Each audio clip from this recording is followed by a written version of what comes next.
भाई की कौन सी बात आपको बहुत ज़्यादा याद आती है? भाई की मुझे सबसे ज़्यादा बात याद आती है कि वो कहता था बड़ा हो के हम दोनों इस मुल्क के लिए बहुत कुछ करेंगे, हम आर्मी ऑफिसर बनेंगे, ये सब करेंगे, पर अब वो फौत हो गया। बहुत सुनकर हर्ट हुआ है कि ना वो सोशल मीडिया पर ये कह रहे हैं कि वो बचपन से ही बीमार था, लेकिन ऐसा कुछ भी नहीं है। घर में मातम बिछा हुआ है और बुरे हालात हैं। अमार की मामा की तबीयत बहुत ज़्यादा नासाज हुई पड़ी है और जो मेरी वालदा हैं उनकी भी तबीयत ख़राब है। और बस ये जो अमार की जो मौत है ये शहादत है। मैं कहता हूँ ये हमारा बच्चा इन्होंने ज़बरदस्ती घर में कत्ल किया है। मैं तो इसे भी शहीद कहूँगा। हमारा दिल नहीं करता कि पाकिस्तान में रहने का, ये सच है क्या? हाँ जी, जब हमारे बाबा आएंगे हमने यूके चले जाना है, फिर हमने कभी नहीं आना यहाँ पे। क्यों? इस मुल्क की वजह से हम सारे बर्बाद हो गए। इन्होंने मेरे इतने अच्छे भाई को मार दिया, अब हम इस मुल्क में नहीं रहेंगे। मैंने पाकिस्तान में आज तक इतना जुल्म नहीं देखा। फ़िरौन ने भी जुल्म किया था, उसका भी नामो निशान मिट गया। जो भी इस दुनिया में जुल्म करेगा उसका नामो निशान मिट जाएगा इंशाअल्लाह ताला। अस्सलाम वालेकुम, मैं हूं आपका होस्ट आतिफ मलिक। मियाँ आबाद फ़रूक के बेटे मियाँ अमार फ़रूक की रस्म कुलखानी का आज ख़त्म पाक है, जो कि मॉडल टाउन की मस्जिद जी ब्लॉक में पढ़ा जा रहा है। जो कि एक नहायत अफसोसनाक खबर थी कि किस तरह एक बच्चा, एक नन्हा सा फूल अपने बाप की जुदाई में इस दुनिया फ़ानी से रुखसत हो गया और अपने खुदाए हकीकी से जा मिला। सोशल मीडिया पर एक खबर वायरल हो रही है कि उनकी वालदा भी सदमे की हालत में पहुंच गई हैं। तो आइए यहाँ की आई आवाम से भी हम जानने की कोशिश करते हैं कि वो क्या मौक़िफ़ देते हैं, और साथ ही साथ हम अहले खाना से भी बात करने की कोशिश करते हैं कि वो इस बारे में क्या कहते हैं। सर, बड़े दुख की बात है, क्या इस मौके पर आप क्या मौक़िफ़ देंगे? मेरी 65 साल उम्र होगी, मैंने पाकिस्तान में आज तक इतना जुल्म नहीं देखा। फ़िरौन ने भी जुल्म किया था, उसका भी नामो निशान मिट गया। जो भी इस दुनिया में जुल्म करेगा उसका नामो निशान मिट जाएगा इंशाअल्लाह ताला। कुलखानी के मौके पर मेरे साथ मौजूद हैं मियाँ आबाद फ़रूक के भाई मियाँ शहजाद फ़रूक। हम उनसे बात करते हैं, उनका मौक़िफ़ लेते हैं कि वो क्या कहते हैं। मियाँ शहजाद फ़रूक साहब, बहुत दुख की बात है। मैं और मेरे चैनल के तवस्सुल से हम दुख का इज़हार करते हैं कि अल्लाह आपको भी सब्र जमील अता फ़रमाए। तो इस मौके पर आप क्या कहेंगे? जी, इस मौके पर क्या कहेंगे, घर में मातम बिछा हुआ है और बुरे हालात हैं। अमार की मामा की तबीयत बहुत ज़्यादा नासाज हुई पड़ी है और जो मेरी वालदा हैं उनकी भी तबीयत ख़राब है। और बस ये जो अमार की जो मौत है ये शहादत है। मैं कहता हूँ ये हमारा बच्चा इन्होंने ज़बरदस्ती घर में कत्ल किया है। मैं तो इसे भी शहीद कहूँगा। लेकिन इंशाल्लाह बच्चे जो होते हैं वो माशाल्लाह से सांझे तो होते ही हैं, लेकिन बच्चे जन्नती रूह होती हैं। छोटे कफन उठाना बहुत मुश्किल काम होता है, भारी होते हैं। तो ये जो अल्लाह को मुँह दिखाएगा, अल्लाह के साथ बात करेगा और गुफ्तगू करेगा और ये अपने रब से जब इंसाफ मांगेगा तो असल बड़ी दौलत वहाँ है। असल बड़ी दौलत वहाँ है, वो अल्लाह के घर है। जब अल्लाह से घर से हमें इंसाफ मिलेगा, हम अल्लाह के घर से इंसाफ की उम्मीद रखते हैं।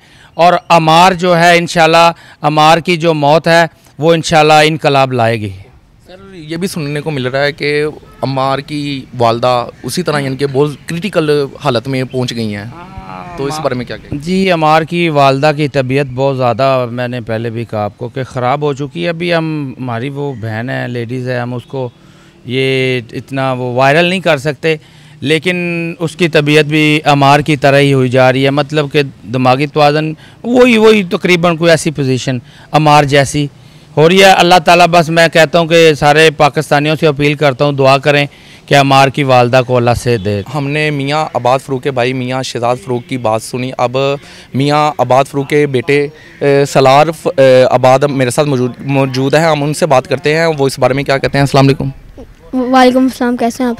अल्लाह का शुक्र। मुझे ये बताएं कि भाई की कौन सी बात आपको बहुत ज़्यादा याद आती है? जी, भाई की मुझे सबसे ज़्यादा बात याद आती है कि वो कहता था बड़ा हो के हम दोनों इस मुल्क के लिए बहुत कुछ करेंगे, हम आर्मी ऑफिसर बनेंगे, ये सब करेंगे, पर अब वो फौत हो गया। सुनने को मिल रहा है कि आपकी मामा की भी हालत बहुत ख़राब हो गई है भाई की वजह से।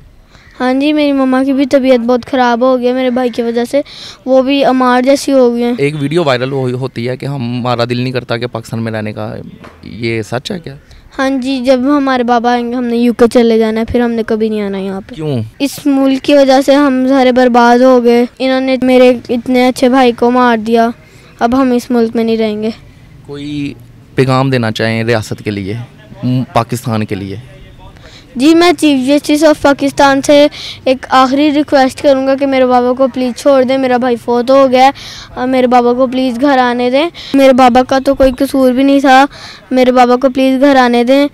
अब मेरा भाई तो फोत हो गया, जब हम सारे फोत हो जाएंगे तब आपने मेरे बाबा को छोड़ना है। पापा जब जनाजा पे आए हैं तो उसके बाद घर भी आए हैं कि सीधे उधर से वापस चले गए? सीधे उधर से वापस चले गए थे वो। कि भाई बीमार थे, यानी कि हॉस्पिटल में थे या घर में थे जब उनका इलाज चल रहा था, क्या उस वक्त भी एक बार आपके बाबा आए थे? क्योंकि इस तरह की सोशल मीडिया पे खबरें वायरल हैं कि एक बार उनको मिलाया गया था। हाँ जी, एक दफ़ा वो आए थे 15 मिनट के लिए, फिर चले गए थे, तब मैं घर था। जैसा कि आपने मासूम बच्चे सलार की बात सुनी, आंखें बोलती हैं, ठीक है, जो कि हर इंसान की आंखें रो रही हैं, अश्क बहार हैं, दिल रो रहा है, ये एक सवालिया निशान है। हमारे हुक्मरानों के लिए, हमारी रियासत के लिए एक सवालिया निशान है कि किस तरह एक मासूम सा बच्चा जिसकी अभी खेलने कूदने की उम्र है और वो अपने से बड़ी बातें कर रहा है कि हमें इंसाफ नहीं मिल रहा, हम इंसाफ नहीं हमें मिला और हम यूके चले जाएंगे। क्या पाकिस्तान इसलिए आज़ाद हुआ था कि लोग अपना ही मुल्क छोड़ के दूसरे मुल्क में चले जाएं? मेरे साथ मौजूद है अमार के क्लास फेलो, हम उनसे पूछते हैं कि वो इस बारे में क्या कहते हैं। क्या कहना चाह रहे थे कि आप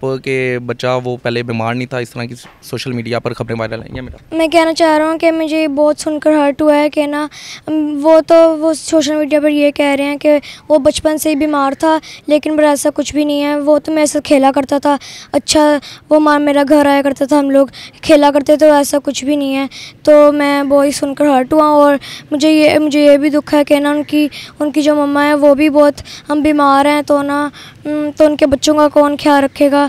जब से उनके बाबा को अरेस्ट किया तो तब से ही उनकी मम्मा भी बहुत बीमार हैं और ऐसे हुआ है उनका, मतलब कि मेरा फ्रेंड भी ऐसे उनकी डेथ हो गई है। तो फिर मेरे आपसे रिक्वेस्ट है कि ना आप उनको छोड़ दें। क्या अमार की कौन सी बात आपको याद आती है? ज़ारी बात, आप उसके दोस्त थे, उसके घर भी जाते थे आप? मुझे उसकी ये बात याद आती है कि ना मतलब कि हम लोग मिलकर बहुत ज़्यादा कुछ खेलते थे, तो मुझे ना मैं उससे बहुत अटैच था, तो इसलिए मुझे ना वो बहुत मुझे उसको बहुत मिस याद आती है, उसकी याद बड़ी याद आती है। अल्फाज नहीं, आंखें बोलती हैं। आपने देखा कि किस तरह हर आंख अश्कबार है, बच्चे की आंखों में भी आंसू हैं, उसकी यानी कि बातें दिल से निकल रही हैं। मेरे पास अल्फाज नहीं हैं कि मैं इस प्रोग्राम का इख्तिताम कैसे और किन अल्फाजों में करूं, क्योंकि मैंने देखा कि हर आंख ही अश्कबार है, हर इंसान की आंखों में आंसू हैं, उनकी ज़ुबान नहीं, उनकी आंखें बोल रही हैं।